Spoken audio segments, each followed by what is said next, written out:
विनंती मान्य केली आणि लवकरच त्याचं काम चालू होईल. कसा असणार आहे हा प्रकल्प?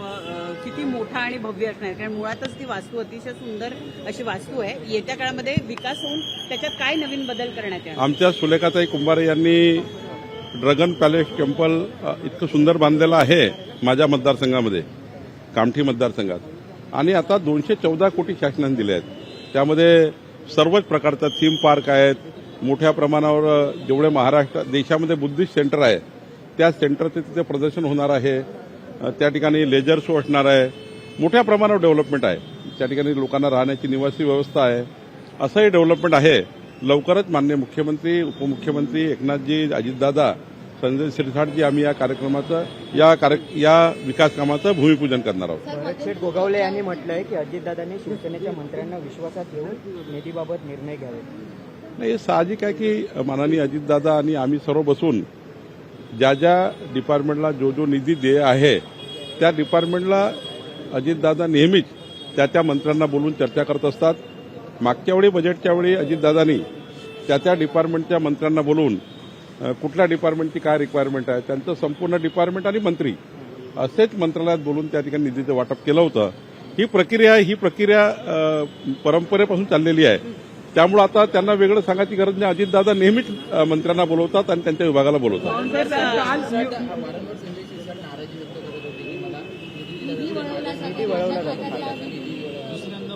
मी आपल्याला जाणीवपूर्वक आणि अत्यंत कायदेशीर पद्धतीने सांगेल की सामाजिक न्याय आणि आदिवासी विभागाचा निधी कुठलंही सरकार कधीही पळवू शकत नाही. कारण सामाजिक न्यायाचा निधी राखीव आहे, आदिवासी भागाचा निधी राखीव आहे.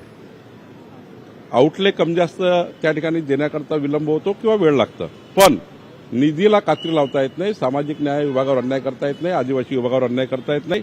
आणि देवेंद्र फडणवीस सरकार, आमचं सरकार कधीही सामाजिक न्यायाचा निधी आणि आदिवासी विभागाचा निधी हा काढूच शकत नाही, कमी करूच शकत नाही.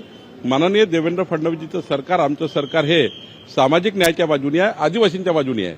आणि त्यामुळे आम्ही कधी 1 रुपया निधी, बाकी विभागाचं काय होईल ते होईल, पण सामाजिक न्याय आणि आदिवासीचा निधी हा कधीही कमी करू शकणार नाही, होणार नाही, होतच नाही. साहेब, रायगड किल्ल्यावरच्या 24 ज्या धनगरांची घरं आहेत त्यांना ती रिकामी करायला सांगण्यात आली. ऐन पावसाळ्यामध्ये ही घरं रिकामी करायला सांगण्यात आल्यामुळे तिथे एक रोषाचं वातावरण निर्माण होत आहे. मी महसूल मंत्री म्हणून लक्ष टाकतो. आपण सांगितलेल्या सूचनेवर आताच मी कलेक्टरशी बोलेल आणि लक्ष टाकून त्या ठिकाणी काय त्यांनी पावसाळ्यापुरतं प्रोटेक्शन देता येईल हे मी बघेल. जर कोर्टचे ऑर्डर नसतील, मला माहिती नाही आज, पण आता तुम्ही मला सांगितलं आहे, मी लक्ष टाकतो. सुरू आहे. काल तुम्ही त्यांच्याशी बातचीत देखील केली, त्यांनी सांगितलं, परंतु ते आज असं म्हणतायत की बावनकुळेंनी मला फोन केला परंतु त्यांची भाषा व्यवस्थित नव्हती, अर्वाच्य भाषेमध्ये मानसिक विरोधात होते, हा सत्तेचा माज आहे, अशा प्रकारचे वक्तव्य केले. अत्यंत चुकीचं आहे. मी त्यांना आदरपूर्वक बोललो की आता ते जर असं मला बोलत असतील, मी कधी अर्वाच्य बोलणारा कार्यकर्ता नाही आहे.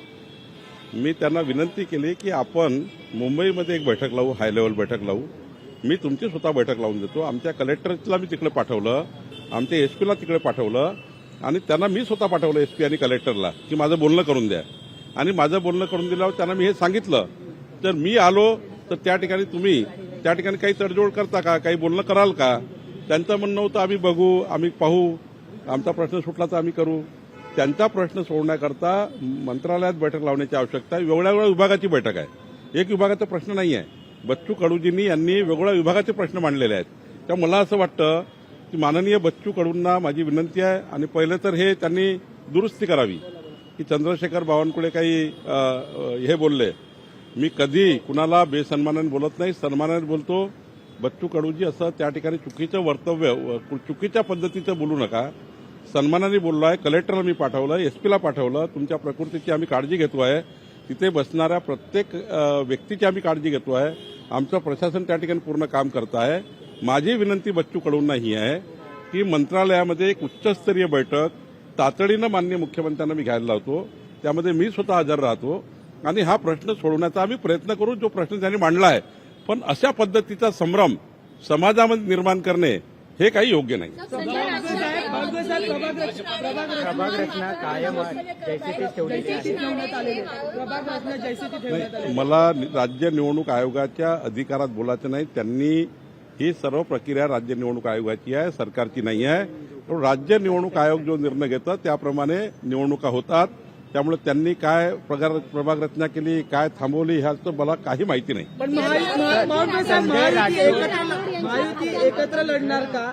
महायुती मुंबई आणि मुंबई बाहेर एकत्र लढताना पाहायला मिळणार का? महाराष्ट्रामध्ये संपूर्ण निवडणुका महायुती सोबत लढणार आहे, 100% सोबत लढणार आहे. असेच आदेश आम्ही पक्षाला दिले आमच्या आणि आमच्या खालच्या कार्यकर्त्यांमध्ये दिलेले आहेत. आमच्या कार्यकर्त्यांचं बोलणं सुरू झालं आहे खालच्या लेवलला. आणि एखाद्या वेळी एखाद ठिकाणी समजा फारच वाद उत्पन्न झाला तर त्या ठिकाणी मैत्रीपूर्ण लढू, एखाद्या ठिकाणी. बाकी सरसकट युती आहे, महायुती आहे. कुठलाही त्या ठिकाणी संभ्रम बाळगाची गरज नाही. संजय राठोड यांच्या विभागातील अधिकाऱ्यांच्या बदल्यांमध्ये अफरातफरी किंवा अनियमितता आहे अशा पद्धतीने हे तुम्हाला माननीय संजय राठोडांशी बोलावं लागेल.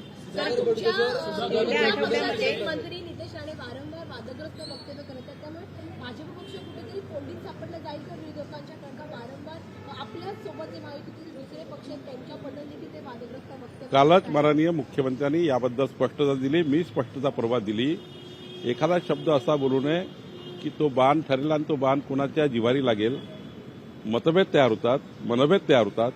मतभेद आणि मनभेद तयार करणाऱ्या कुठलाही स्टेटमेंट मला वाटतं कुणीही करू नये.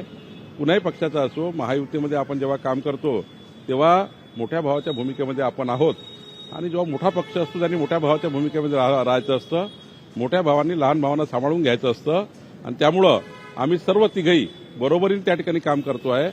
जरी संख्येने आम्ही जास्त असलो, जरी मुख्यमंत्री आमचा असला तरी आमची भूमिका ही माननीय अजितदादा पवार साहेब, माननीय एकनाथजी शिंदे साहेब सर्वांना सांभाळून, सर्वांचा समन्वय करून तिन्हीच्या नेतृत्वामध्ये एकनाथजी, देवेंद्रजी, अजितदादा हे जे आमचे तिहेरी संगम झाला आहे, या तिहेरी संगमातनं आम्ही या महाराष्ट्राचं चांगलं करण्याचा प्रयत्न करू. कायम दिसून येत आहे. अजून कुठलाही पक्षप्रवेश ठरला नाही. अजूनही असा कुठला प्रस्ताव आमच्याकडे नाही. अजूनही कुठला पक्षप्रवेशाची चर्चाही नाही. स्थानिक स्वराज्य संस्थेची निवडणुकी के बारे में जो पत्र है वो बाहर आया. लोकशाही मराठी ऐका, पहा, जागरूक रहा.